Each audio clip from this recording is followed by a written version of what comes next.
किए गए हैं। ये बारिश का समय और जिस प्रकार से पूरे उत्तरी भारत में बाढ़ की स्थिति बनी है, लगातार बारिशें हैं और अब की बार इंद्र देवता कुछ ज़्यादा ही बारिश लेके आए हैं। और मैं धन्यवाद करूंगा प्रदेश के मुख्यमंत्री नायब सिंह सैनी जी का कि उन्होंने पूरे प्रशासन को सबकी छुट्टियां रद्द की हैं, सभी फील्ड में रहे और पूरा प्रशासन सभी विभाग बाढ़ से निपटने के काम में लगे हैं।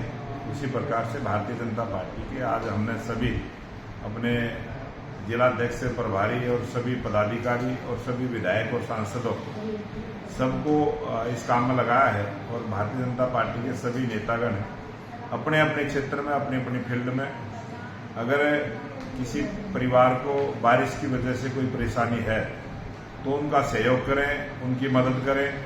अगर किसी को मकान की किसी की छत गिर गई है तो उनके रहने का इंतजाम हो और किसी को खाने पीने में अगर कोई दिक्कत है तो उनके खाने पीने का इंतजाम हो।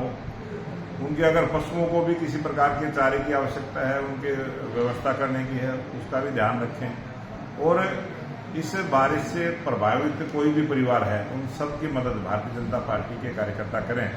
इस प्रकार से आज सभी की ड्यूटी लगी है और भारतीय जनता पार्टी का जो हमारा संगठन है सेवा ही संगठन, हम इस सेवा के कार्य में हमेशा आगे लगे रहे हैं।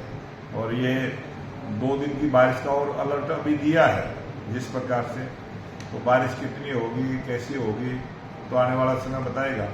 लेकिन आज हरियाणा में बहुत अच्छे प्रबंध सरकार की तरफ से भी हुए हैं। सभी नदियों की पहले से सफाई हो चुकी है, सभी नालों की सफाई हो चुकी है और जो 320 किलोमीटर का एरिया यमुना नदी का हरियाणा से होकर गुजरता है। बहुत सारी फसलें हैं जो उस बाढ़ के क्षेत्र की हैं, बहुत सारे कुछ मकान भी हैं, तो उन सबको किसी प्रकार की परेशानी ना हो इस काम में करें। बात की जाए विपक्ष की तो वो इल्जाम लगा रहा है कि कहीं ना कहीं मिसमैनेजमेंट भी हुआ है। और गुरुग्राम की बात की जाए तो या फिर कई और क्षेत्र है जहाँ पर बहुत लंबे लंबे जाम लगने की घटनाएं भी सामने आ रही है। अब वो विपक्ष वालों को एक गुरुग्राम ही याद रहता है, जैसे पूरा हरियाणा गुरुग्राम में ही सिमट गया हो। और गुरुग्राम में मैं खुद होके आया हूँ, वहाँ 3 घंटे से 4 घंटे से ज़्यादा पानी कहीं पूरे गुरुग्राम में कहीं नहीं रुका है। प्रत्येक वार्ड में पंप दिए गए हैं, सभी पार्षदों को पंप दिए गए हैं और उनका ये लाभ हुआ है कि जो उस क्षेत्र का पार्षद है उसको पता होता है, जैसे ही उनको पता चलता है वो तुरंत पंप सेट लगाकर पानी को निकासी का प्रबंध उन्होंने किया है। अच्छे प्रबंध हुए हैं।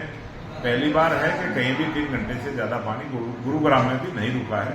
और हमने वो हालात भी देखे हैं जो पहले समय में कई घंटे पानी रुकता था, वो दिक्कत भी होती थी। लेकिन जब तक बारिश होती है लगभग 1 घंटे के अंदर बहुत सारे जगह का पानी का प्रवाह वहां से गुजर चुका होता है और अच्छे प्रबंध किए हैं। कहीं कहीं कोई ऐसा एरिया बचा है वहां पंप सेट देकर समस्या का समाधान। बात की जाए पंजाब हो हिमाचल हो, वहाँ पे भी काफी नुकसान होने की आज जिस प्रकार से जम्मू कश्मीर, हिमाचल और पंजाब तीनों प्रांतों में रेड अलर्ट जारी है और बाढ़ की स्थिति बनी है। और हिमाचल प्रदेश में तो बहुत परेशानी का सामना हुआ, बहुत सारे मकान नाले में बह गए हैं, बहुत सारी क्षति हुई है जम्मू कश्मीर में भी। और मैं धन्यवाद करूंगा मुख्यमंत्री नायब सिंह सैनी जी का कि उन्होंने 5 करोड़ रुपए की आर्थिक सहायता बाढ़ से निपटने के जम्मू कश्मीर को दी और 5 करोड़ रुपए की पंजाब को दी है।